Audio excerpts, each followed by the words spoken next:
इससे पूर्व मैं सरकारी सेवा में था। शाम को हमारे मध्य प्रदेश के भाई साहब से बात हो रही थी। मैंने कहा कि मध्य प्रदेश सरकार ने मेरा 6,000 रुपये बकाया है। मैं पूर्व में नायब तहसीलदार रहा मध्य प्रदेश में, और उसके बाद वहाँ से रिजाइन करके उत्तर प्रदेश दूसरी सेवा में चला गया और ज्वाइंट कमिश्नर के पद से अभी 31 जुलाई 2025 को मैं सेवा में। ज्योतिष के बारे में न तो मेरे परिवार में कोई कर्मकांडी ब्राह्मण रहा और न कोई ज्योतिषी था, लेकिन सेवा काल में भी अगर मुझे कहीं कोई कुछ देखने को मिलता था, कोई आर्टिकल पढ़ने को मिलती थी, तो मेरा मन आकर्षित होता था और थोड़ा बहुत कुछ मैं ग्रहों के बारे में, किनकी दशाओं के बारे में और किनका क्या प्रभाव होता है, बस ऐसे ही तुक्के मारा करता था। और किसी को कोई तकलीफ होती थी तो उसके कहीं कुछ ऐसे ही स्वाध्याय से थोड़ा बहुत चीजें बताते रहते थे। बाद में मैं पद्मेश जी के संपर्क में आया और कुछ लोगों के पास, फिर हमारी विदुषी बहन बैठी हैं आशा जी, ये वास्तव में विदुषी है, इनसे बहुत कुछ मुझे सीखने को मिला। जब मैंने अपना लग्न चक्र देखा, मेरा पंचम का स्वामी अष्टम में बैठा है, अष्टम का स्वामी पंचम में बैठा है, तो इस तरह की विद्या और इस तरह के ज्ञान के क्षेत्र में मुझे जाना है। अब बात करने के लिए तो मेरे पास बहुत सारे विषय हैं, बस एक सूत्र भी बताऊंगा ज्योतिष का जो मेरा आजमाया हुआ है। दूसरे, आज मैं ग्रहों की उच्चता के विषय में चर्चा चाहता कि ग्रह किस राशि में और किस नक्षत्र में उच्च होते हैं। हमारे ज्योतिषी भाई सारे लोग ज्ञानी हैं, जैसे 3 प्रकार के भक्त माने गए हैं, अर्थार्थी, जिज्ञासु और ज्ञानी। मैं तो अपने को अर्थार्थी से निकालने की कोशिश कर रहा हूँ। जिज्ञासा मेरे भीतर बहुत है, जहाँ भी जिज्ञासा शांत होती है वहाँ मैं हाथ जोड़ के खड़ा रहता हूँ। कानूनगो जी के विषय में मैंने उनसे बहन जी से सुना था और कहीं भी चर्चा हुई थी, मेरे मन में बड़ी जिज्ञासा थी आपसे मुलाकात करने की। और मैं तो उस बालक की तरह से हूँ कि जहाँ मुझे ज्ञान मिले मैं नीचे बैठ के जमीन पे हाथ जोड़ के वहाँ ज्ञान अर्जित करने की कोशिश करता हूँ।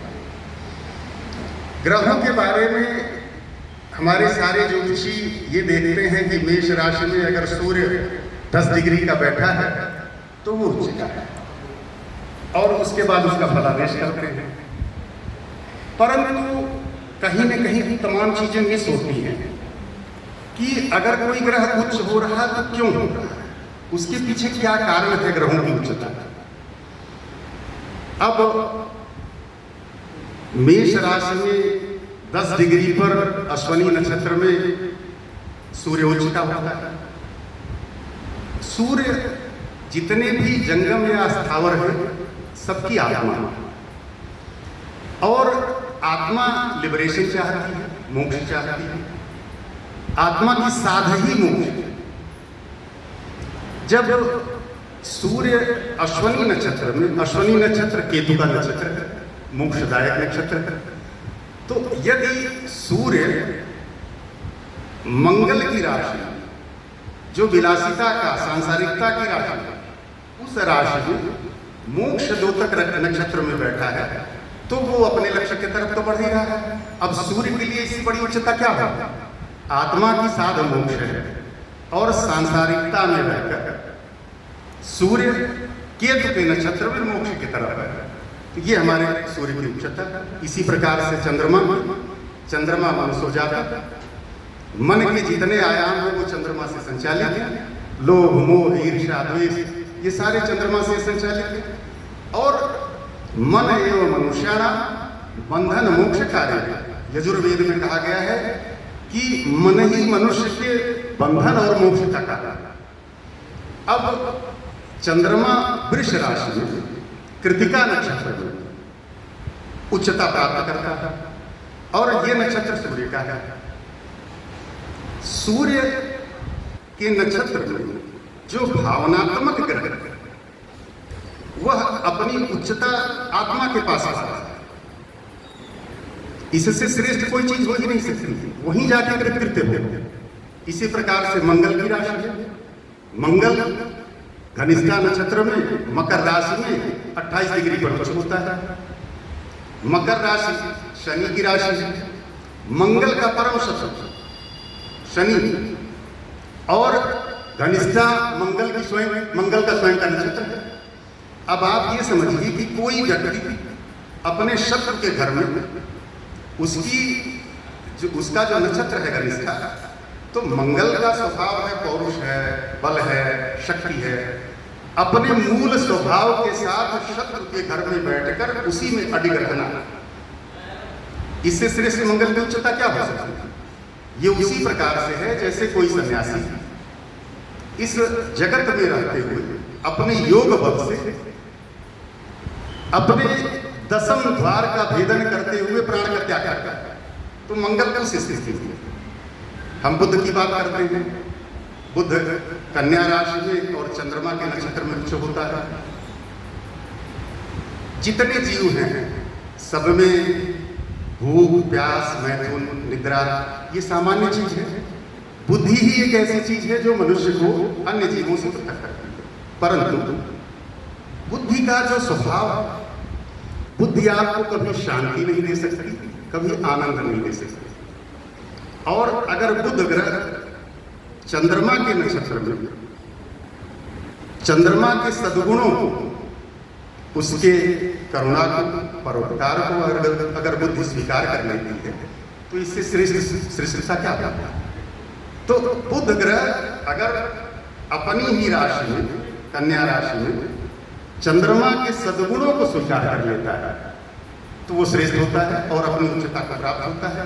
इसी प्रकार गुरु, जैसे गोस्वामी जी ने रामचरितमानस में लिखा है, निर्मल मन जन सो मोहि पावा, मोहि कपट छल छिद्र प्रभावा। तो अगर निर्मल मन होगा, चंद्रमा की उस निर्मलता को, चंद्रमा की उस उत्कृष्टता को, श्रेष्ठता को, जो परोपकार और सदाचार में है, करुणा में है, उसको अगर बुद्धि प्राप्त कर लेगी तो अपनी श्रेष्ठता को पहुंचेगी।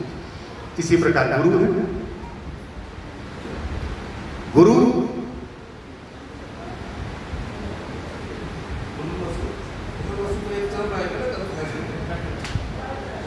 हाँ, गुरु कर्क राशि में और शनि के नक्षत्र में 5 डिग्री पर उच्च होता है। हाँ, तो इसीलिए 5 डिग्री में बोल रहा हूँ। 3 पर तो चंद्रमा उच्च होता है, 3 पर चंद्रमा उच्च होता है, 5 डिग्री का गुरु। अब गुरु ज्ञान का द्योतक है और कर्क राशि में है, मतलब भावनात्मक राशि है। चंद्रमा की भावनात्मक राशि है। आप भावनात्मक वातावरण में रहते हुए शनि के नक्षत्र, मतलब शनि क्या है? अभाव है, कमी है, शून्यता है। गुरु ज्ञान का द्योतक है। ज्ञानी व्यक्ति संतृप्तता से और चीजों को पा लेने से कभी कृतकृत्य नहीं होता। आप अपने गुरुओं को देख लीजिए, धर्मशास्त्र में जितने भी गुरु रहे हैं, कभी वो उन्होंने कोई चीज अर्जन नहीं किया है, हमेशा अभाव में रहे और वही अभाव ही उनकी श्रेष्ठता है। तो गुरु अभाव की राशि में पूरे भावनात्मक वातावरण में रहते हुए अपने को श्रेष्ठ समझता है, वही उसकी उच्चता होती है। कबीरदास जी कहते हैं कि जिस मरने से जग डरे, जिस मरने से जग डरे, मेरे मन आनंद और मरने से ही पाइए पूर्ण परमानंद।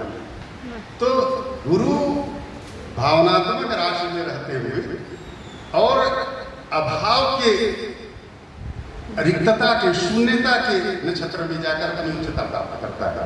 इसी प्रकार शुक्र है। शुक्र मीन राशि और बुध के नक्षत्र में उच्च होता है। शुक्र भोग और विलासिता का ग्रह है। अगर शुक्र के प्रभावी व्यक्ति को कहिए कि मंदिर चलो, तो कहेगा मैं तो सिनेमा देखने जा रहा हूं। लेकिन अगर शुक्र से प्रभावित व्यक्ति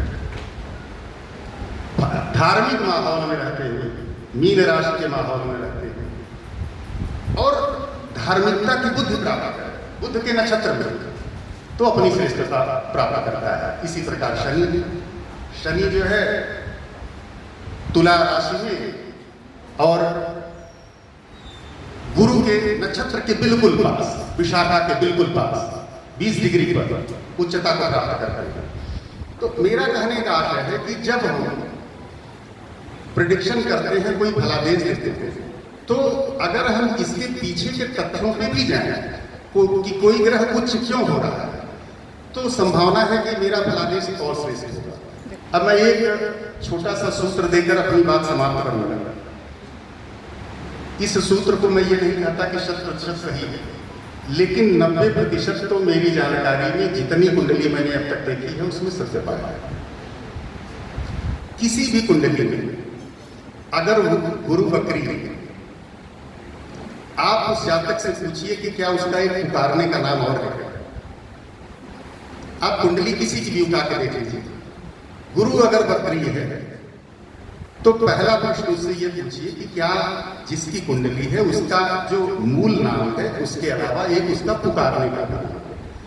अब तक मुझे अपवाद नहीं मिला जितनी कुंडली मैंने देखा, हर कुंडली में ये मुझे देखने को मिला कि गुरु अगर वक्री है तो मैं पहला प्रश्न पूछता हूँ कि क्या इस व्यक्ति का पुकारने का पप्पू, डब्लू, हनी, कुछ भी नाम, घर का पुकारने का कोई दूसरा नाम नहीं है क्या? तो ये 100% अब तक मुझे मिला कि ये सत्यता मिली है, बल्कि एक दो लोगों ने मुझे बताया कि ऐसा नहीं है, इसलिए मैंने 90% कहा, नहीं तो मैं दावे से 100% कहता। मैं अपनी बात समाप्त करूंगा। अगर मेरी बात से किसी को कोई समस्या हुई हो या